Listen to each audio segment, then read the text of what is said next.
Habemos en el Parlamento para dar un update de cómo la negociación con Holanda está yendo. Desde nuestra reunión de dia 22 de agosto, o Parlamento indica dentro de qual quadro não bloquear para o governo seguir negociar com a Holanda. Nós começamos amanhã mês, dia 23, e nós estamos em deliberação com a equipe de ambtenaren, de profissionais, depois também agora que arriba em nível de governo para governo, e agora o governo de Aruba faz uma proposição para nós chegar a um acordo riba linha grande, hoofdlijnen akkoord. De hoofdlijnen akkoord nós propõe para nós trabalhar com uma solução híbrida, que é Rijkswet que regla algum aspecto e o landsverordening que lei local que laga parlamento com turso autoridade e autonomia. Esse aí também é o local que o parlamento indica. Pois esse aí nós oferecemos na Holanda e nós põe também condições que o parlamento indica colocar em uma negociação assim. Nós estamos em contexto de Holanda ayer, por certo, em qual Holanda está disposto para seguir para o tema de solução híbrida. Que tem tempo nós dilante nós também deliberar agora que também de Rijkswet, que também de landsverordening.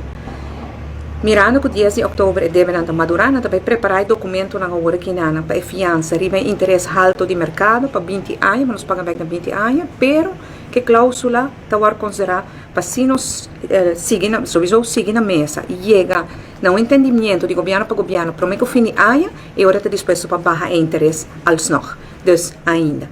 Pois, de facto, nós vimos que o primeiro passo está tomar. Holanda a aceitar também para nós para uma solução híbrida, que é a solução que nós, o governo de Aruba, a propor. E essa que nós temos um pouco mais tempo para nós poder chegar a um acordo com o outro até fim de ano. Pois nós estamos na mesa e nós lo seguimos, que é mesmo determinação, mas principalmente é positivismo para poder chegar a uma solução que tem benefício do país Aruba. E agora no Parlamento, minha conselho que dá um update aqui, mas traz toda a documentação. E a passar acaba, agora nós sabemos, nós traz 10 cartas para ter enzage para a primeira. Agora que nós traz as últimas 5 cartas aqui também, que está o último dia para o Parlamento Polícia igual.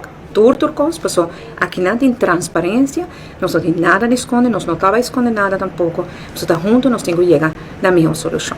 A reunião ave, nós escutamos do Parlamento, o que nós pensa de trajeto aqui, e eu espero que no fim do dia o Parlamento possa sostener o governo de Aruba para seguir negociar com a Holanda, para chegar a melhor arreglo e de benefício.